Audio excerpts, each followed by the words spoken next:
చూస్ country delight, live better. ఇప్పుడే country delight app ని download చేసుకోండి. సినిమా విడుదల వేళ థియేటర్లు బంద్ చేస్తున్నట్లు వచ్చిన వార్తలపై ఏపీ డిప్యూటీ సీఎంఓ కార్యాలయం తీవ్రంగా మండిపడిన విషయం తెలిసిందే. ఓ నలుగురు నిర్మాతలు పవన్ సినిమాను అడ్డుకునే ప్రయత్నం చేస్తున్నారని వార్తలు విస్తృతమయ్యాయి. అయితే ఆ నలుగురు ఎవరు, ఎందుకు పదే పదే పవన్ సినిమాల్ని ఇబ్బంది పెడుతున్నారనే విషయంపై సమగ్ర విచారణ చేయాలని అధికారులను ఏపీ సినిమాటోగ్రఫీ మినిస్టర్ కందుల దుర్గేష్ ఆదేశించారు. అయితే పవన్ సినిమాకు అడ్డు తగిలే వారిలో అల్లు అరవింద్ కూడా ఉన్నట్లుగా వార్తలొచ్చాయి. తాజాగా దీనిపై అల్లు అరవింద్ స్పందించారు. ఈ మేరకు ఆదివారం గీతా ఆర్ట్స్ ఆఫీస్లో మీడియాతో మాట్లాడారు. ఆ నలుగురు అని వార్తలు వస్తున్నాయి. ఆ నలుగురికి నాకు సంబంధం లేదు. అసలు ఆ నలుగురిలో నేను లేను. వారితో అన్ని సంబంధాలు ఎప్పుడో తెంచుకున్నాను. తెలంగాణలో ట్రిపులే తప్ప నాకు ఏ ఒక్క థియేటర్ కూడా లేదు. ఆంధ్రాలో కూడా కేవలం 15 లోపే ఉన్నాయి. దయచేసి ఆ నలుగురు అని వేసేటప్పుడు నా పేరు వాడకండి. నా వృత్తి సినిమానే నమ్ముకున్నాను. కావాలనే కొందరు నా దగ్గర థియేటర్లు ఉన్నట్లు ప్రచారం చేస్తున్నారు. పవన్ కళ్యాణ్ సినిమా విడుదలకు ఉన్నప్పుడు ఎవరైనా థియేటర్లు బంద్ చేసే నిర్ణయం తీసుకుంటారా? అది దుస్సాహసమే అవుతుంది. ఆ సాహసం కూడా ఎవరు చేయకూడదు. ఇండస్ట్రీకి ఏ సమస్య వచ్చినా పవన్ తీర్చుతున్నాడు.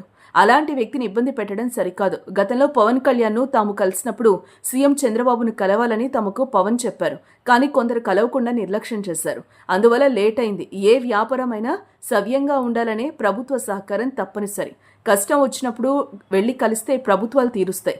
ప్రభుత్వాలతో సంబంధం లేనప్పుడు గత సీఎంను ఎందుకు కలిశారు? పవన్ కళ్యాణ్ పేషి నుంచి వచ్చిన లేఖ చాలా సమర్థనీయం. సమస్యలు ఎక్కడైనా ఉంటాయి, కలిసి పరిష్కరించుకోవాలి. చిన్న చిన్న విషయాలకే థియేటర్లు మూసేస్తామనడం కరెక్ట్ కాదు అని అల్లు అరవింద్ వివరణ ఇచ్చారు. పవన్ కళ్యాణ్ సినిమా రిలీజ్గా రాబోతుండగా మేము సినిమాలు మూస్తాము అనేది దుస్సాహసం చేయకూడదు. ఆ దుస్సాహసానికి మీరు ముందడుగు వేయకూడదు. అది పెద్దలు కానివ్వండి, చిన్నలు కానివ్వండి చెప్తున్నాను. ఎందుకంటే మన ఇండస్ట్రీ నుంచి ఎవరు ఏది అడిగినా హెల్ప్ చేస్తున్న మనిషి ఆయన. ఆ రోజు మేము అశ్విని దత్ గారి కోసం కొద్దిమంది కలిపి వెళ్ళాం పవన్ కళ్యాణ్ గారిని కలవడానికి. అశ్విని దత్ గారి సినిమా వస్తుంది, దానికి కాస్త రేట్స్ ఇప్పించండి అని చెప్పి అడగడానికి. అప్పుడు ఆయన హింట్ చేశారు, చంద్రబాబు నాయుడు గారిని కలిశారా మీరు, ఛాంబర్ తరపున వచ్చి కలవండి. ఆ తర్వాత ఆ కమ్యూనికేషన్లో ఏం జరిగిందో ఏంటో ఆ తర్వాత ఎవరు దాన్ని పట్టించుకోలేదు.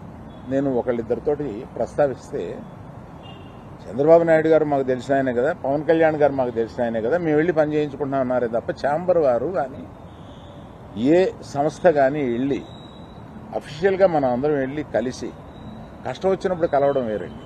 కష్టం వచ్చినప్పుడు ఇప్పుడు మనం అసలు ప్రభుత్వం వచ్చిన తర్వాత వెళ్ళి మనం కలవాలి కదా, కలవలేదు. పవన్ కళ్యాణ్ గారు హింట్ చేసినా కూడా అది జరగలేదు.